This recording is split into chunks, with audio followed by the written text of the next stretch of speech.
Welcome to the Aga Khan Museum's 2021 Lapis Digital Benefit.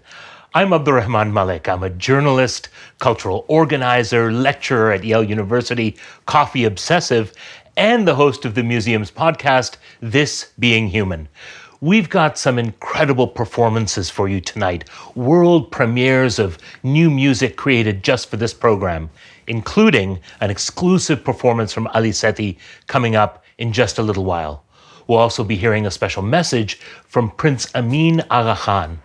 The Aga Khan Museum resides in the land the Mohawk peoples called Tekaronto, built on land that is and has been under the stewardship of many indigenous peoples over millennia, including the Anishinaabe, the Haudenosaunee, the Wendat, and most recently, the Mississaugas of the Credit River. We are grateful for the blessing to work and live on this land and be in this territory. We also acknowledge the historic and current injustices that have taken place against Indigenous peoples and commit ourselves to the ongoing work of reconciliation. As you can see, I'm not at the museum. I'm at home in New Haven, Connecticut, because the effects of the pandemic continue to endure. That's why we're holding the Lapis Gala online again for the second year. This evening's event is made possible by our dedicated sponsors, including returning title sponsor Steel Canada Resources Limited, and supporting sponsors Ray and Jan Gupta and Iqbal Sadruddin Ghulam Hussain Mauladina, as well as Amir, Parveen, Arman, and Munira Rupani, and Rahim and Rina Lalani. Our goal tonight is simple: to open your minds, connect with your hearts, and lift your spirits with art, music, and good conversation. We are here to celebrate the vision of pluralism, diversity, and cultural dynamism that makes the Aga Khan Museum special and vital. If you're inspired by what you see tonight, please consider making a donation by clicking on the donate button below or by scanning the QR code with your phone. Any amount is greatly appreciated, and we thank you in advance for your generosity. With that generous support, we can reach our goal of 900 donors. You can help make a difference by supporting the museum's mission to bridge cultures through the arts, and by doing so, bring a message of hope, resilience, and light to millions around the world. This evening's theme is Journey Beyond, and that is what we'll do. We'll look beyond our current times, backwards and forwards, to seek inspiration for how we want to live together once we can be together again. So let's begin with a simple act of appreciating a work of art, listening to a wondrous piece of music, and learning the stories that are woven into the fabric and into the notes.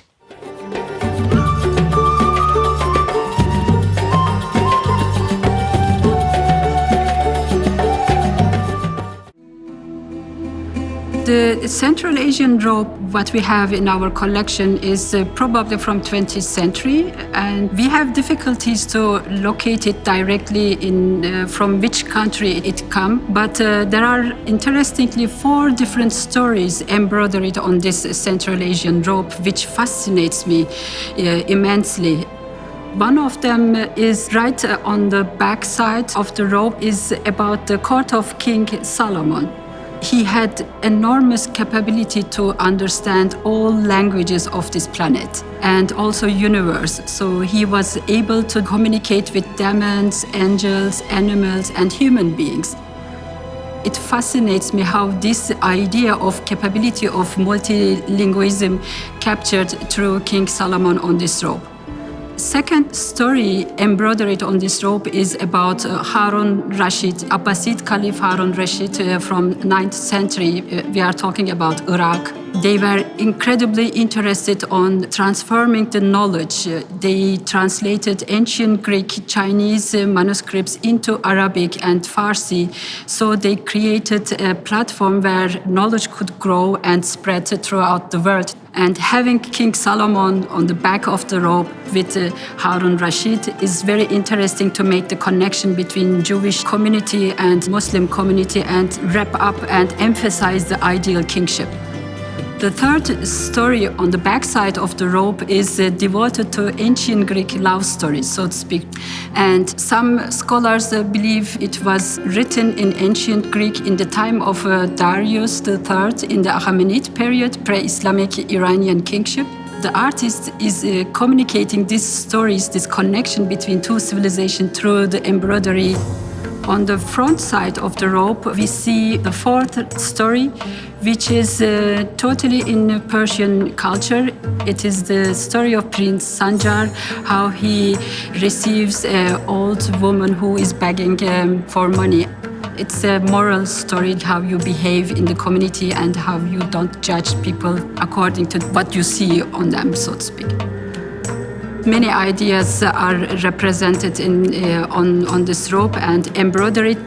Usually you would read these stories in books, but they are embroidered on a robe, and the person who would wear this robe is already showing to his community what he believes.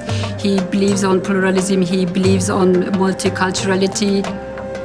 This robe actually represents throughout these four stories how all cultures are connected to each other, and then how they play the role of stimulation for each other, and how artists are still in 20th century fascinated with this idea, so they have the urge, need and desire to emphasize them on a robe.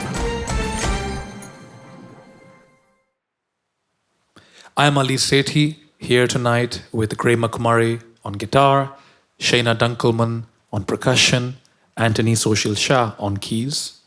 The poem we are presenting today is a ghazal, a series of rhyming couplets that create a feeling of a trance in the audience through repetition and adventure, freedom and captivity. This particular ghazal is by the Urdu poet Iqbal, approximately 100 years old. तेरे इश्क की इंतहा चाहता हूँ, मेरी सादगी देख क्या चाहता हूँ. I seek your ultimate love. Look at how simple my wish is.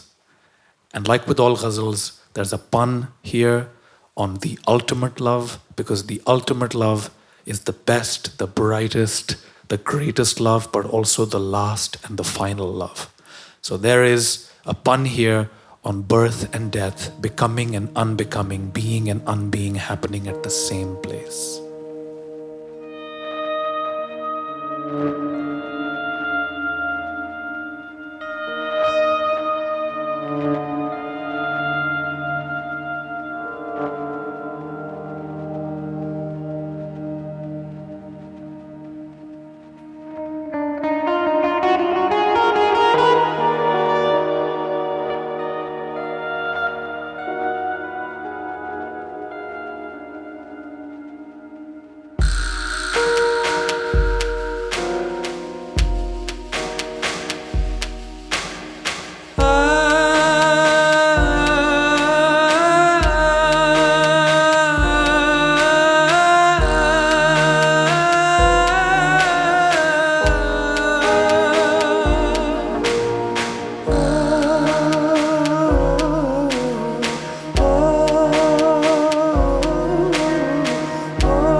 You know, I listening to this poem from Iqbal, and as you were, I hate the word performance because it's not a performance.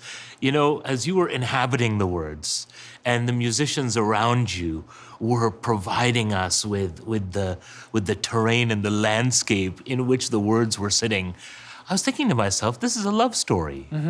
This is a love story. This is someone reaching out to the great beloved, wanting not paradise, wanting countenance, closeness, unity, extinction. It's a love story. Wow. And you know, it's interesting because the item from the museum that kind of sparked this kind of conversation about love is this Central Asian robe, which has many stories on it, including this love story. But I think to myself, Ali Bhai, aren't all stories love stories? I think so, and I would like to propose a term here.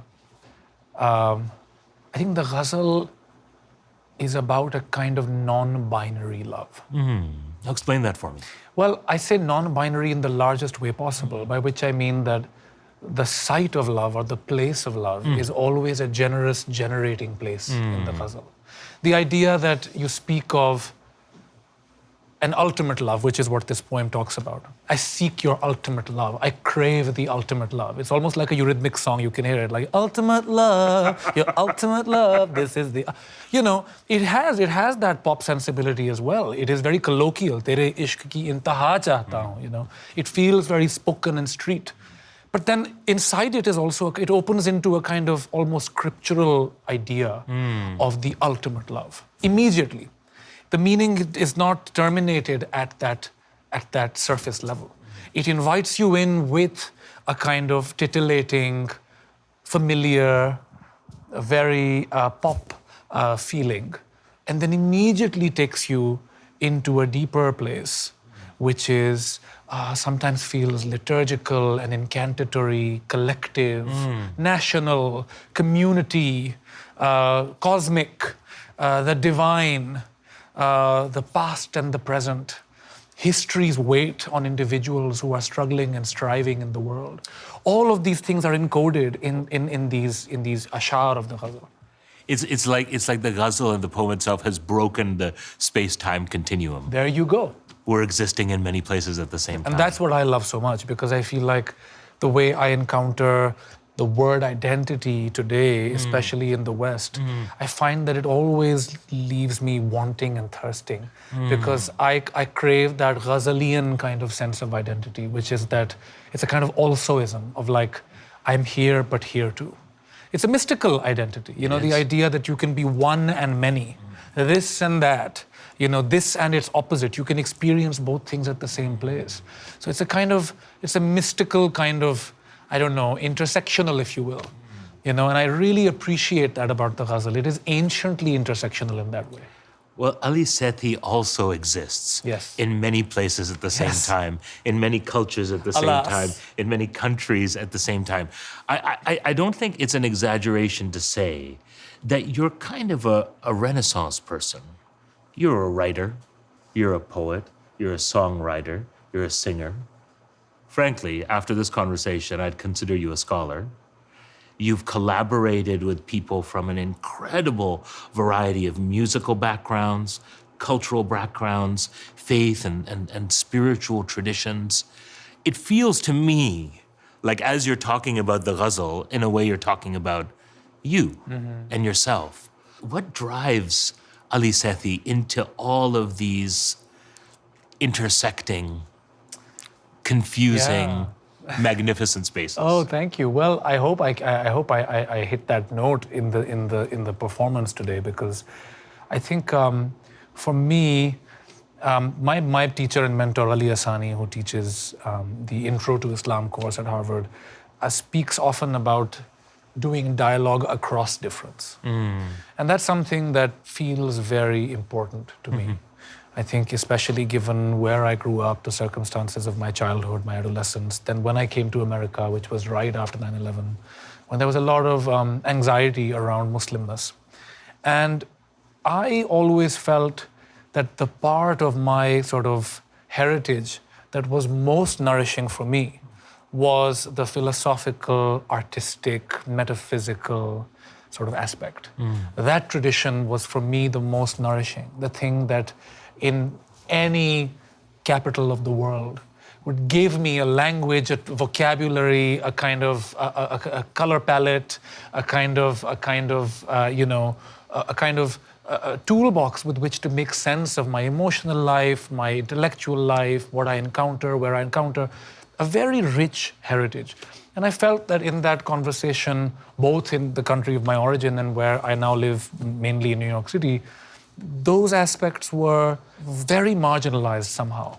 You know, I think that Muslimness was about, it was surrounded by ideas of danger and violence, and I kind of resented the hijacking of culture by politics.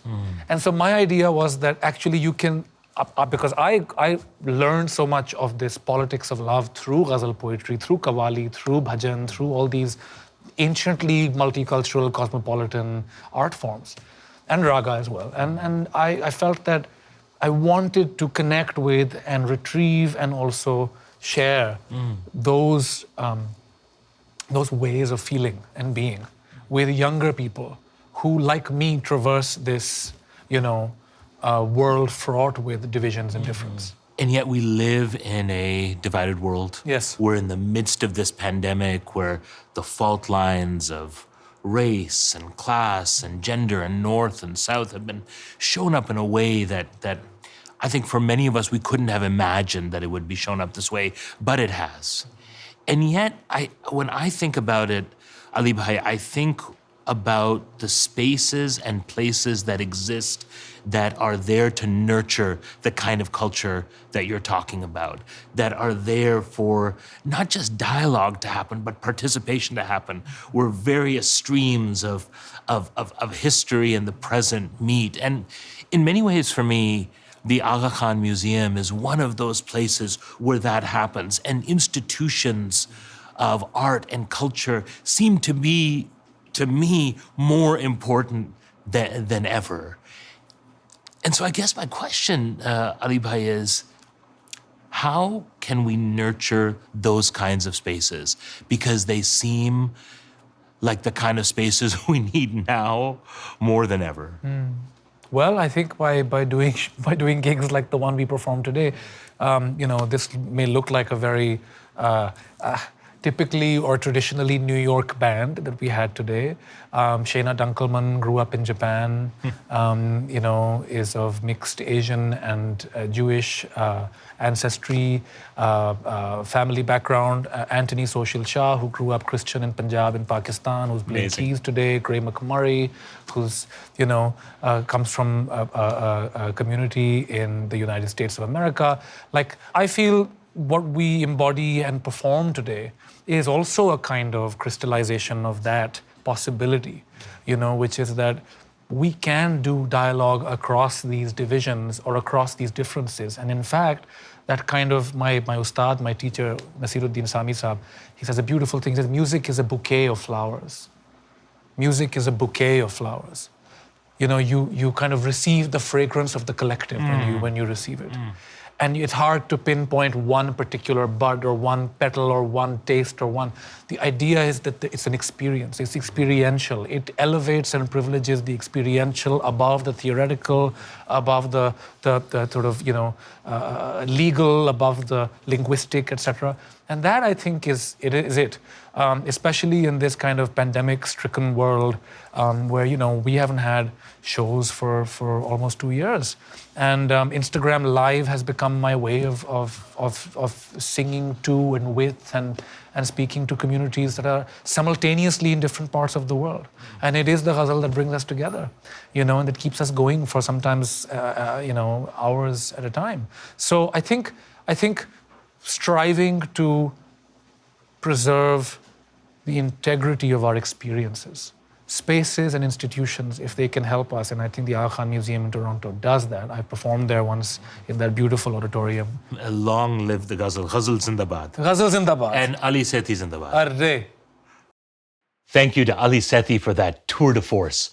Artists like Ali are inspired by the places where cultures, faiths, languages, and experiences meet. One of the inspirations for tonight's program is the Silk Road, which represents a vast region of peoples and cultures who are connected by a multitude of intricate trading routes across Asia that led from China to Europe for centuries. But the Silk Road was more than that. It was a laboratory for cultural exchange. In souks, caravanserais, mosques, temples, and schools, music, food, art, and ideas were shared, debated, remixed, and presented anew. As cultures encountered each other, curiosity and appreciation led to an incredible transmission of ideas, culture, technologies, and faiths. Paper went from China to Europe, Buddhism from India to China. The remains of those influences can be seen in many of the artifacts at the Aga Khan Museum. We invite you to take a closer look at some of the most treasured objects in our collection, a few of which will feature in the upcoming exhibition, Hidden Stories, Books Along the Silk Roads.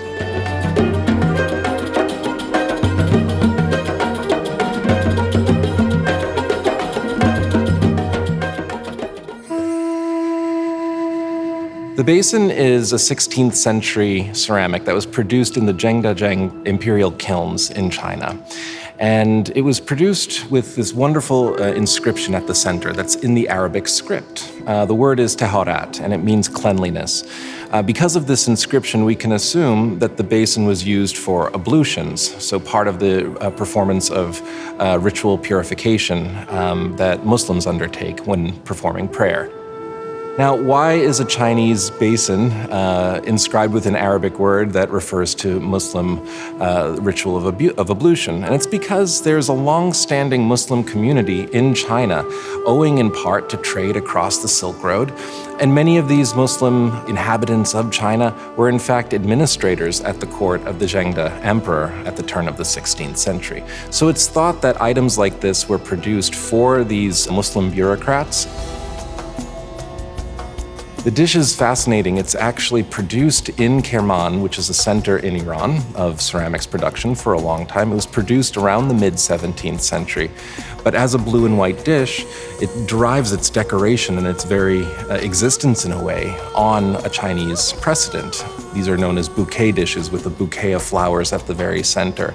These are well-known dishes that were produced in the Ming period and later, made their way through trade into Iran, where they were appreciated by collectors and connoisseurs, and eventually copied in centers like Kerman. When I look at both of these blue and white dishes, I think about how they tell opposite ends of the same story, essentially, where you have a visual form, you have an art form that's very much appreciated at different ends of the Asian continent, but that in many ways look very similar through their blue and white decoration. And to me, tells this great story of interconnectedness. The painting is a miniature painting that was created between the 1820s and 1830s in Delhi, India. And I love it very much because it is a veritable storybook of different peoples and ideas and practices coming together and waiting for us to explore them. There's this fabulous European-style palace at the heart of this location in Delhi that was inspired by classical revival styles from 18th century Britain. And it was erected by a very colorful and formidable lady who is said to have been either of Mughal nobility or came to the region as a slave girl bought in Kashmir by her first husband. And she survived him, and she survived another husband, and in the process became a really formidable political and cultural force in Delhi. And in the miniature painting, you see obviously an event happening. Outside the gate, you have on the one side ceremonial elephants that brought obviously some of the guests. On the other side, a coach that brought other guests with both Asian guards and European-style guards guarding these vehicles. Then throughout the garden, you have all these different people in different costumes milling around. And really what you get is the sense of a multicultural, multiracial, multi-religious society coming together, working together, living together. The concept of the Silk Road is not a new one. People have traded and traveled and communicated over many, many distances, over centuries, over many different geographical divides and cultural divides. And I think that that's really the great lesson of the Silk Road, is this open-mindedness, this curiosity, and this embrace of that which is good in the world, no matter where it comes from. The artifacts in our collection can lead us to places where we suddenly realize that we have the potential to build and imagine a better future together, all the ties that bind us and the different perspectives that we bring as a treasure to the table of humanity. So this piece is called Al-Habiba, which means my love, my dear. It is a piece really that's about love, all things beautiful in life, and it's really also a piece about two cultures coming together, but two cultures that have coexisted in Spain for a very, very long, and that is the Arabic and the Spanish culture. It is rich with the music, the traditions. You'll hear a lot of the beautiful vocal undertones that are present in flamenco singing and Arabic singing, and also just the I would like to say collision of rhythms, because when you listen to the percussion that's supporting this, this is also percussion that is not necessarily flamenco or from Spain, but also has like a little Cuban flair to it, and that's because of our wonderful percussionist Chendi. And also then you have the beautiful sounds from the guitar from Benjamin Barilli, who really blends in the beautiful Andalusian undertones.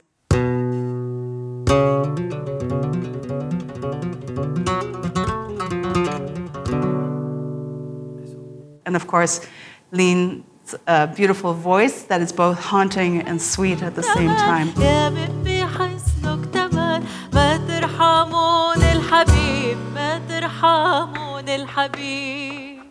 And so when my dancing is is part of that. It really brings the whole piece together as a beautiful celebration of culture.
It is my great pleasure to welcome you today to the Aga Khan Museum's annual Lapis Digital Benefit.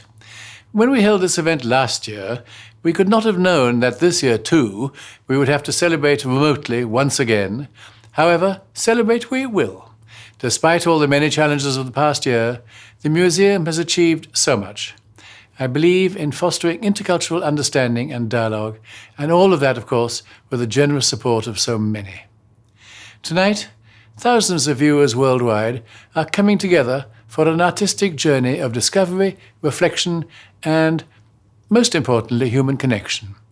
It is marvelous to witness how the power of technology nowadays allows us new, unexpected, unprecedented ways to overcome seeming differences and to cross boundaries. It allows a global audience to connect across great distances, a fact that not only mitigates the isolation imposed on us by the COVID pandemic, but opens new horizons for learning and for gaining insight, not only into the lives and cultures of others, but into how much we share. In many ways, it has played a significant part in enabling us to continue and to develop our international mission. Digital technology also allows us to reimagine the arts in new ways, as indeed we are experiencing tonight. Whether visual arts, music, dance, the spoken or written word, the arts serve as perhaps the most profound form of communication and the greatest means of revealing, of building bridges across seeming distances, of revealing the ties that bind us all. With remarkable performances and talks by experts from different backgrounds on a variety of subjects and artistic genre, from classical flamenco and the sitar solos to historical masterpieces from the museum's collection, and from contemporary art commissions, tonight's program demonstrates that this museum's reach and educational mission are both local and global. It gives me much satisfaction that, over nearly 2 years now, in the shadow of a global pandemic, the Aga Khan Museum has never tired of finding new ways to drive our mandate of showcasing the contributions of Muslim civilizations and of fostering pluralism through the arts. Today, in the divided and fractured world, where prejudice now seems all too often to be replacing knowledge and understanding, the work of building bridges between cultures, of engendering respect and true knowledge, is, I think, more urgent and more crucial than ever. I am excited and heartened by the innovative avenues the museum has embarked upon to drive our mission, which by now must have reached well over 5 million people worldwide through the museum site in Toronto and of its Museum Without Walls online platform. In our much-changed world today, we must continue to scale up our work of contributing positively to the lives of others through the arts, and I am confident that, guided by the museum's most fundamental tenets, we are at the forefront of contributing to positive change and to a better world for all. This wonderful evening tonight would not have come together without the inspiring vision of our sponsors, donors, and the members of the Lapis Committee. I want to express my deep gratitude to each one of you. Your generosity is key in helping us to light the way forward. And once again, to all of you who have joined us virtually tonight, I thank you for sharing with us in this moment of human connection, both celebration and, I trust, fun. Thank you. We hope that what you see tonight energizes you to support the museum's message of diversity and pluralism, which is more important than ever. With your generosity, we can reach our goal of 900 donors tonight. And with that generosity, the museum can expand and grow its local and global impact with programs that foster empathy and understanding across cultures. If you've already given tonight, many thanks. To give, just click on the donate button below. Inspiration is something we all crave. Sometimes inspiration is a series of waves, one leading to another, washing across space and time. We're about to show you an object created in China that inspired the passion of a powerful leader centuries later. It's an object that's at once humble and grand. That same object inspires a piece of art being revealed for the first time tonight.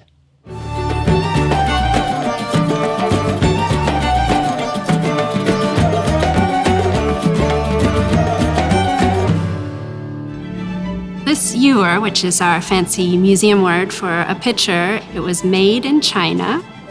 This shape of this ewer is something that seems to have been used particularly for banquets, but it is representative of a particular type of object used in Tibet. So it's got a Tibetan form. The ewer was made in the imperial kilns, and what they specialize in is the finish that this ewer is made with, which is a very pure white, even glaze that represents the highest level of production by these Chinese kilns. Even just one small flaw in the glaze and that piece would have been rejected. This object was made to be on the move and traveled all the way to India, where they had a very strong interest in Chinese porcelains. The Emperor Shah Jahan, who ruled in the 1600s, so about 200 years after this ewer was made, was collecting sort of the finest works of Chinese porcelain that he could get his hands on. He is most famous because he built the Taj Mahal. So this ewer is one of a number of different works of art from his collection that he actually signed his name to. There's an inscription that states Shah Jahan, son of Jahangir. We have description of treasuries filled with precious items, but only a select few were actually chosen to have the emperor's name put on them. So this places our ewer in great company with other masterpieces that he had collected. This ewer really represents the power of art to inspire folks over the centuries, and this points to that basic need for all of us actually to be connected. Even hundreds of years ago, we were always curious about distant lands. This is a centuries-old desire in humans.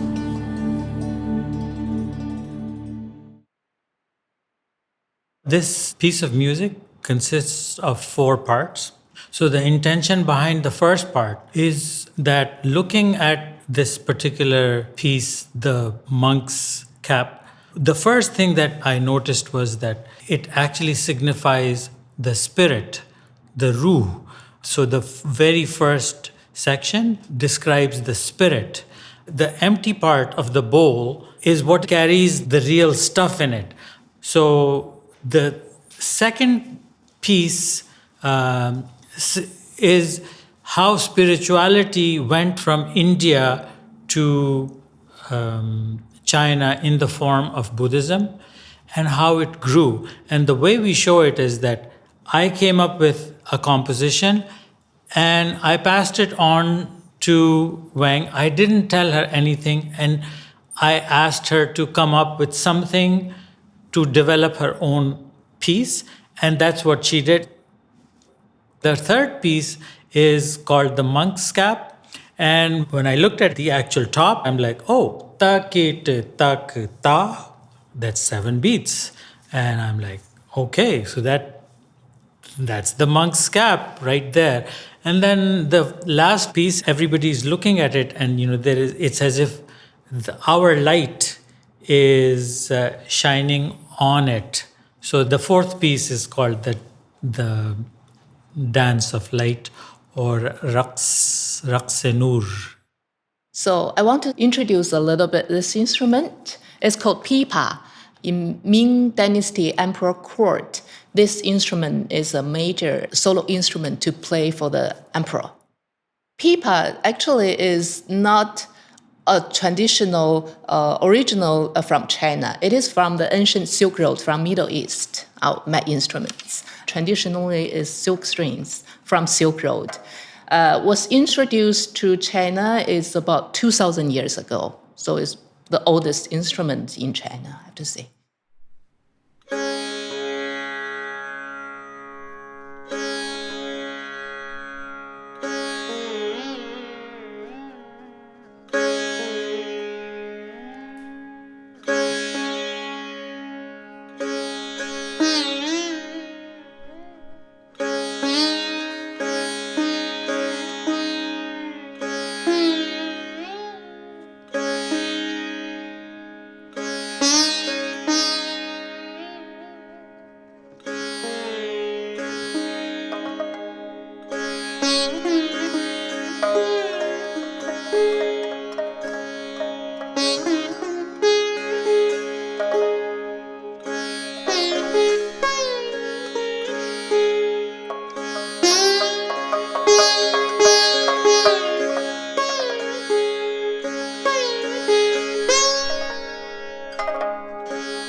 Ulrika Alhamis brings nearly 30 years of global experience to her work now as the director and CEO of the Aga Khan Museum. She's worked in the Middle East. She's an expert in Islamic art and history. This work for Ulrika is not work, it's a calling. And I'm so honored that Ulrika has been able to join us tonight to talk about the museum, its vision, and what it's been like to lead it through this incredibly difficult and challenging time. Ulrika, it's so good to speak to you. Oh, and so good to speak to you too, Abdul-Rehman. So happy to be here with you all tonight. I see the museum as a kind of modern-day caravanserai where many different roads lead, and the traveler comes to make sense of the world that we're in. And the world that we're in, Ulrika, as we all know, has been a world that's been deeply challenged. These pandemic times in particular have been incredibly challenging, especially for cultural institutions like the Aga Khan Museum. But you and your incredible team have created, digital and virtual spaces and educational spaces that haven't involved us coming into the museum, but that have allowed people to engage with the museum's work. And one of the projects that I, of course, am incredibly honored and privileged to be a part of is This Being Human.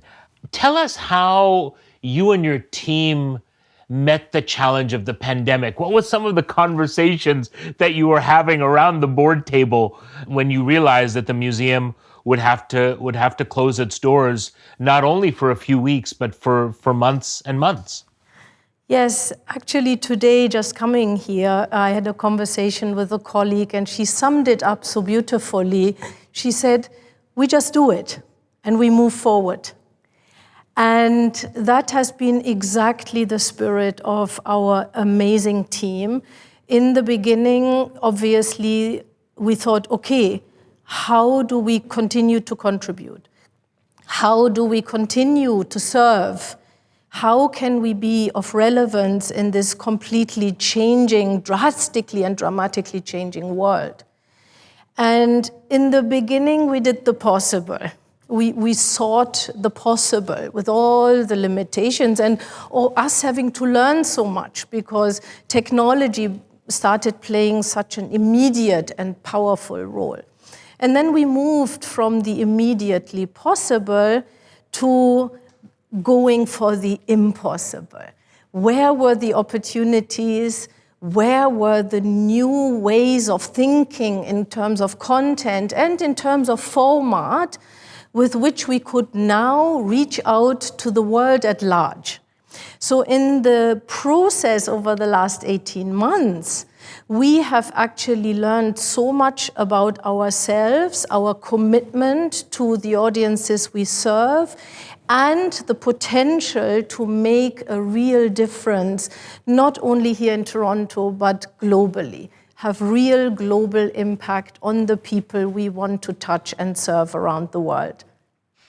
And people have engaged in almost record numbers, haven't they, Ulrika? We have thousands and thousands of people listening to the podcast alone, let alone all the other programs that you're doing. It must have been incredibly heartening to know how important the museum was in this pandemic time. Absolutely, and the human connection is the crucial thing here. Despite the need of us having to communicate across technological means, but the podcast in particular, of course, brings the person that you are talking to right into our inner core. I often think about that when I listen to the conversations, because suddenly there they are, all these people, these amazingly inspiring people. And in terms of reaching audiences, absolutely. We reached over 5 million people over the last year. And I really think that we gave people something. And in that respect, I love the metaphor of the caravanserai on the Silk Road, if I may go back to that, because what does a caravanserai offer? It offers shelter and solace. It offers food and sustenance and warmth and human connection and the opportunity to learn across differences and to move ahead on your journey forward with new insights, with new knowledge, and with new understanding. So in that respect, our museum is exactly that, a platform for welcome, for dialogue, for understanding, and for a more insightful and impactful journey forward. Tonight is all about supporting that vision. Ulrika, I hope those who are watching us this evening will continue to support the museum, become part of those 900 donors that we're looking for to expand our community. The work that you're doing is vital. Thank you so much for sharing your experiences of these past 18 months with us, sharing the experiences of the museum, and sharing your insights. Here's to many, many, many more decades of amazing work ahead. Thank you so much, Abdul-Rehman. A piece of art can mean different things to different people at different times. The next item we're seeing moved from country to country, being transformed in both shape and purpose, revealing different facets of human nature and human desire at each stop.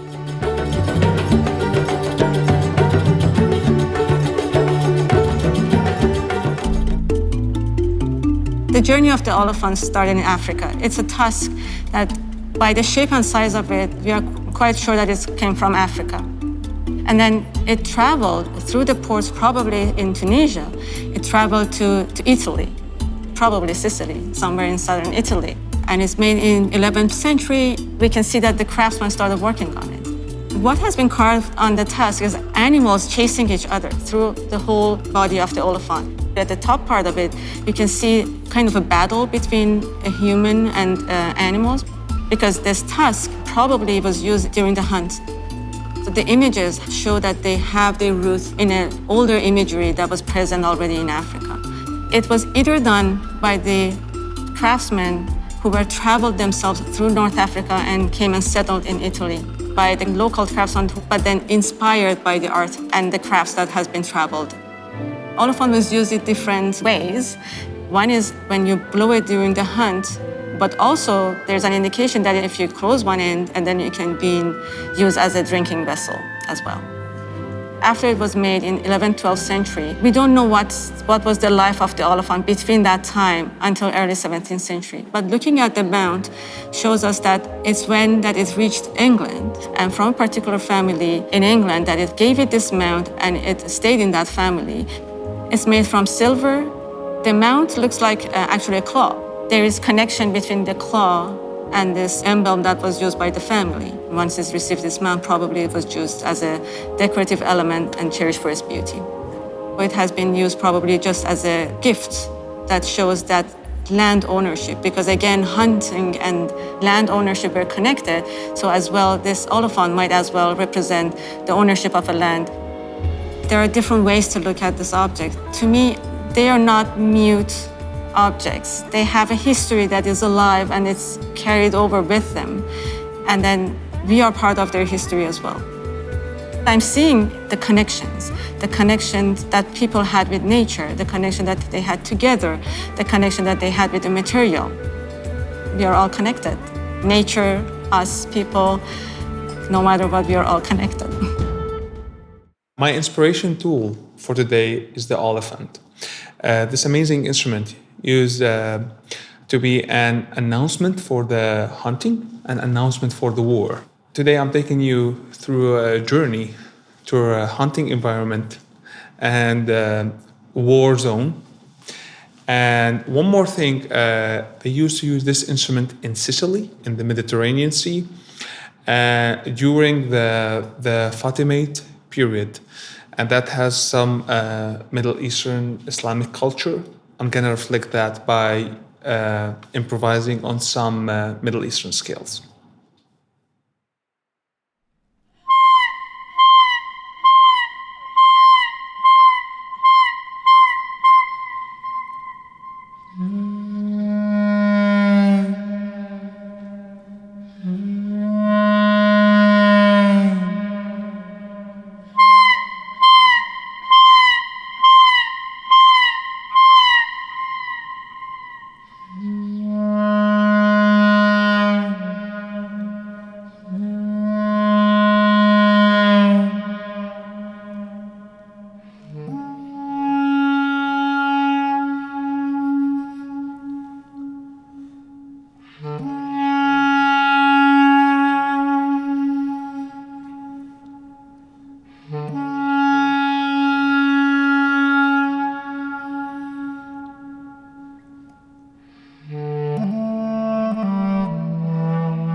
At this point in the show, we're edging closer to our goal of reaching a total of 900 donors.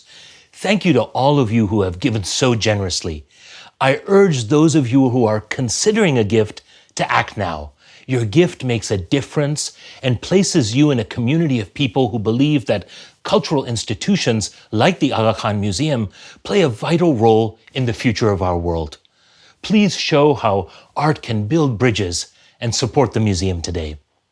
We've talked a lot tonight about how encounters between societies and peoples can lift us up. That's what happens when we're at our best. At our worst, though, the sharp edges of our differences can be destructive. The result is fear, intolerance, and conflict. A new exhibit in the Aga Khan Museum tries to deconstruct our perceived sense of isolation and challenges us to find new ways to discover the stories we share together.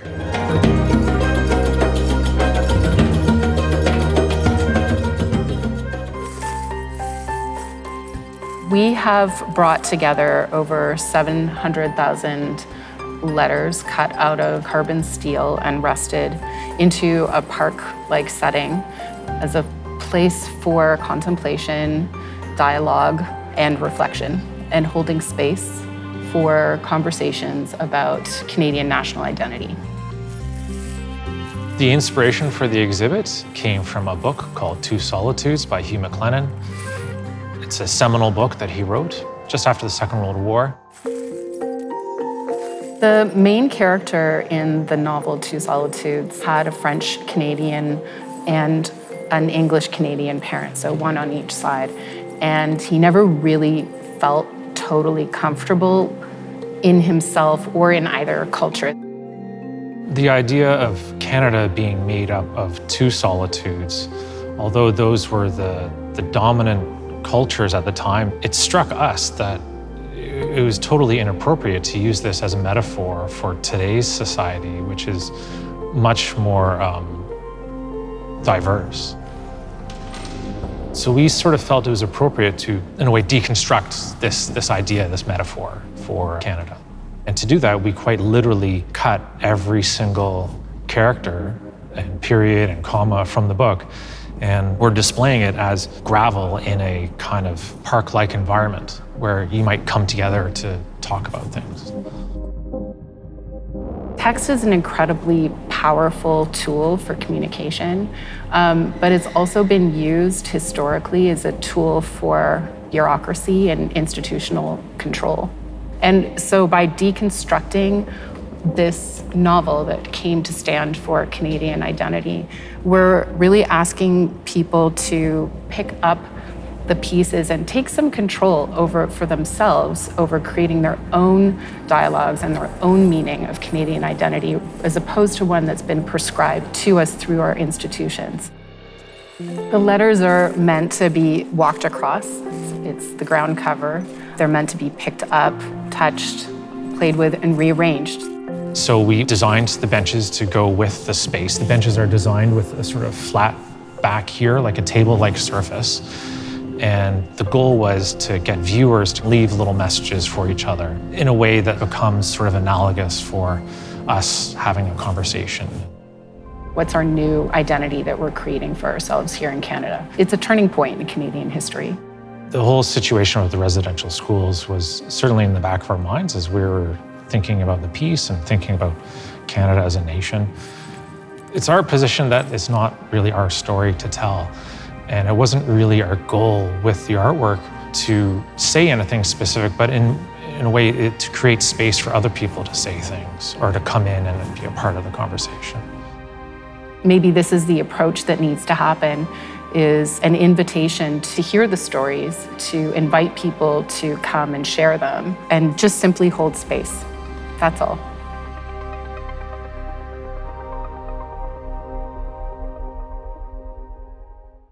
Singer-songwriter and percussionist Darlene Gijuminag is an educator and a healer, traveling the country and the world, teaching people about her Indigenous heritage. As a singer, songwriter, and percussionist, Darlene has also performed with such incredible international musicians as those who make up the band Constantinople.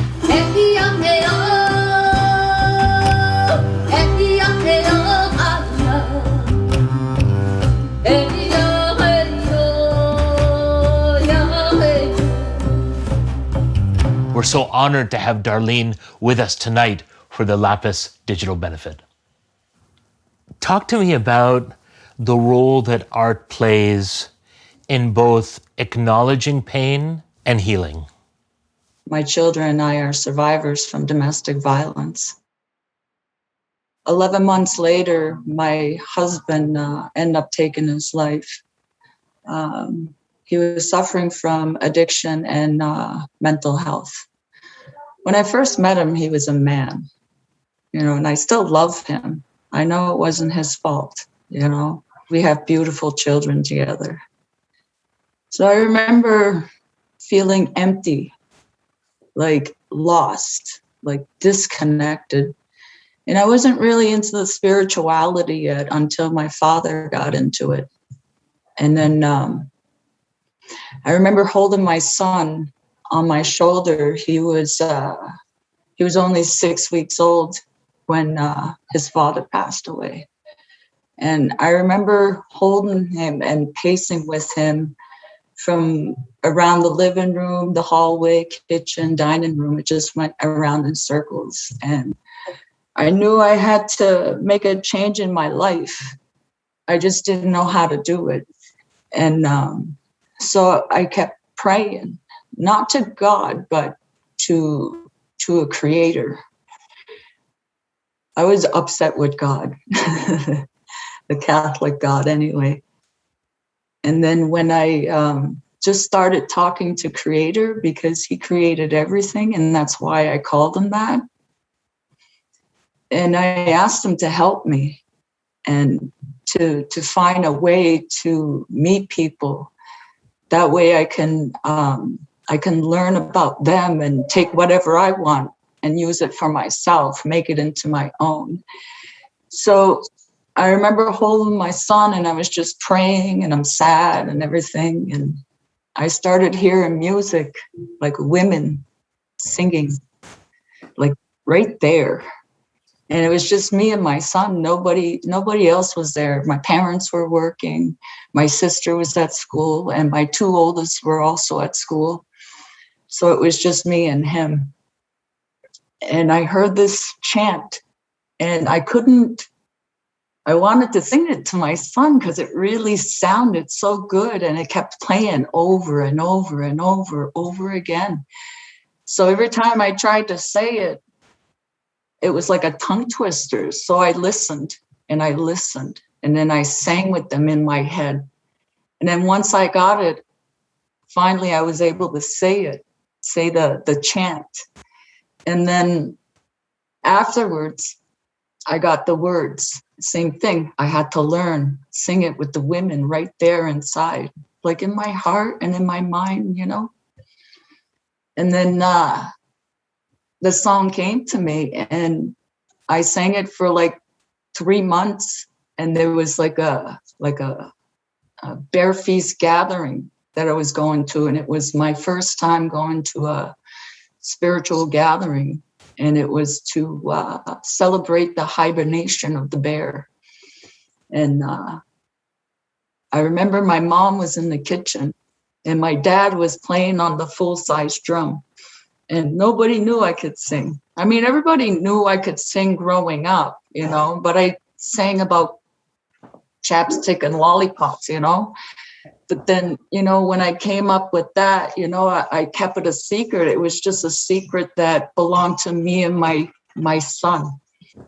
And then during the bear feast, my father was just finished drumming, and I handed my son to a friend, and I asked the MC guy if I can sing a song. And he kind of chuckled and said, "You can sing?" And I was like, "Well, I hope so. I think so." And I sang the song Grandmother Moon. My mom was in the kitchen and she heard me singing, and she was like, "Oh my God, who is that?" She dropped everything that she was doing, and she ran out and saw me singing. And then my dad, he was just like, he had this big smile on his face, and you know, it just felt good. So after that, I was invited to go to gatherings, like indigenous gatherings, and so I started traveling with my kids. And the more I sang, the more connected I was, and the more people I was meeting. And eventually I was able to feel me again, like feel that person that I am. And I was able to travel with my children and explore New England and the United States, or, you know, TV shows and interviews. You know, I wanted to take my kids with me because I wanted them to experience what I was experiencing and show them that, you know, anything can happen if you work at it, anything. Yeah, so singing was always a healing, and I was able to go to Sundance, and instead of dance, I would sing, and I would sing for 4 days, from morning till night for 4 days. And when I first started doing that, it felt like I was giving back to the Creator, like telling Creator, thank you for giving me something so special, that I've been connected with all my life. When you speak about singing, you speak about a connection to the Creator, but also a connection to the ancestors. And when we watch you singing, Darlene, and when we hear you singing, I feel like the spirits are in the room. The ancestors are present right there, and they're witnessing you as you sing, and you connect us to this incredible, powerful spiritual tradition. But it leaves me with the question, especially as you talk about your kids, who is your art for? Who are you presenting your art for? The people in general. We're all a human race, right? We all have our ups and downs and our struggles and our weaknesses and our strengths. I have my experiences, and my experiences go into my music. Each song I sing has a memory, and I add more into it as many times I sing it. It's like making my prayer even stronger for me, just adding more medicine into it. Those the treasured memories are the best ones, because we all have them and we all use them. But I'm lucky to be able to do that, because music heals, and it has no race.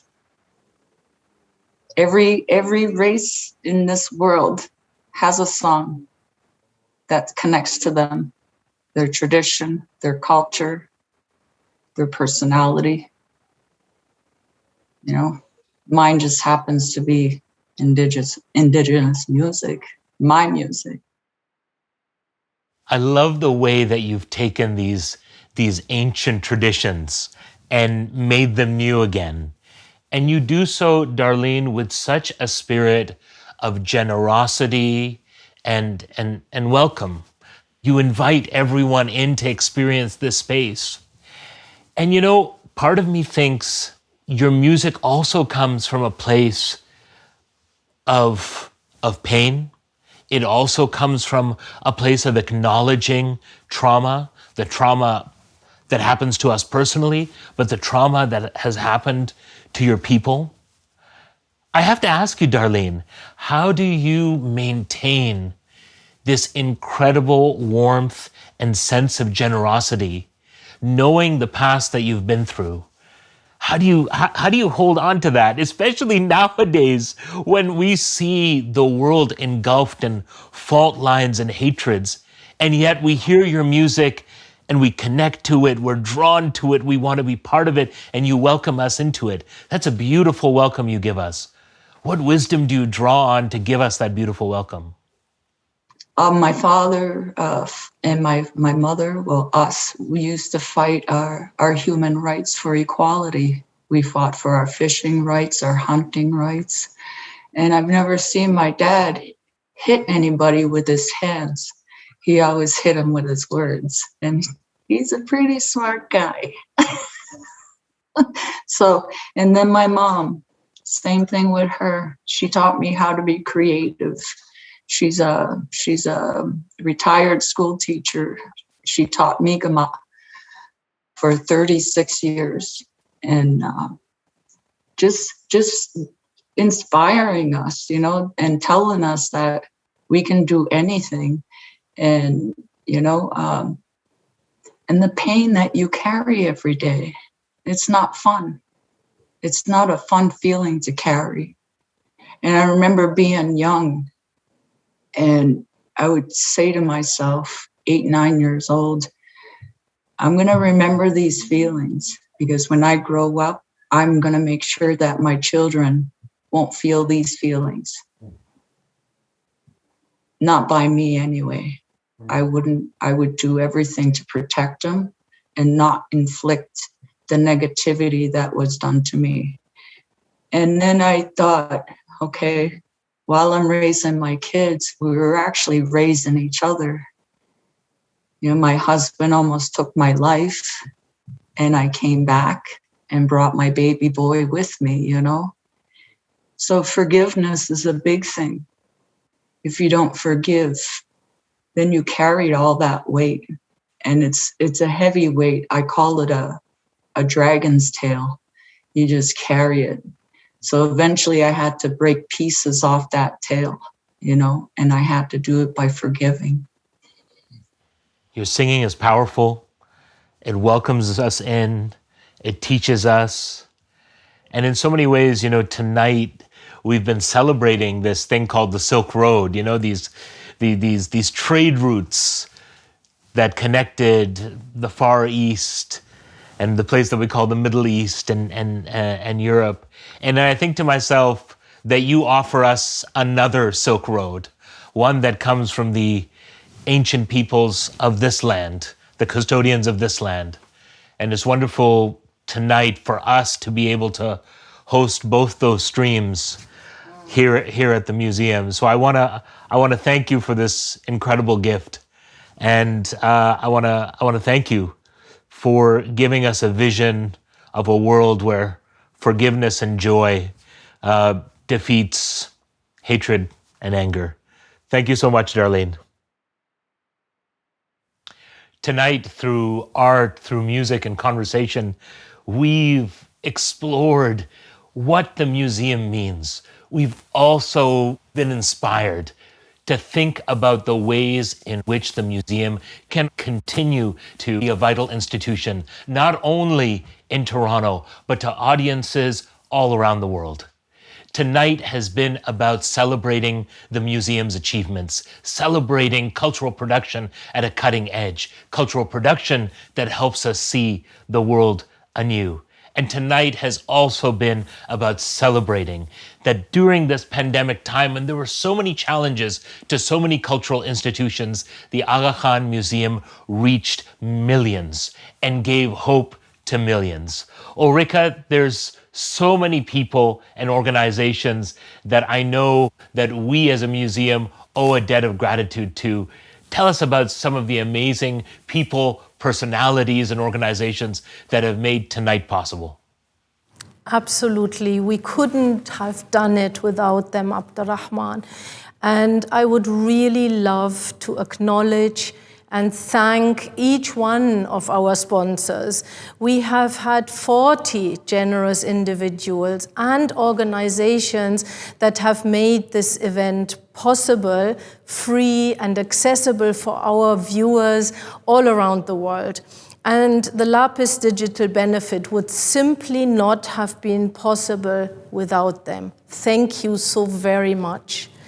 I would also like to express my heartfelt gratitude to our returning title sponsor, Steel Canada Resources Limited, for their leadership support and for their passion for the museum, which we value so very, very greatly. Special thanks are also due to our two tremendous supporting sponsors, Ray and Jan Gupta, and Iqbal Sadruddin Ghulam Hussain Moladina, as well as Amir, Parveen, Arman, and Munira Rupani, and Rahim and Reena Lalani. Thank you ever so much. I would also like to thank the dedicated members of our Lapis committee who worked so very hard to make tonight possible. Thank you to our committee chair, Nasir Nur Muhammad, Zara Karimi, Jan Mohammed, Nausha Jinnah, and Rumi Keshavji, for all your passion and enthusiasm for the Lapis Digital Benefit and for the museum.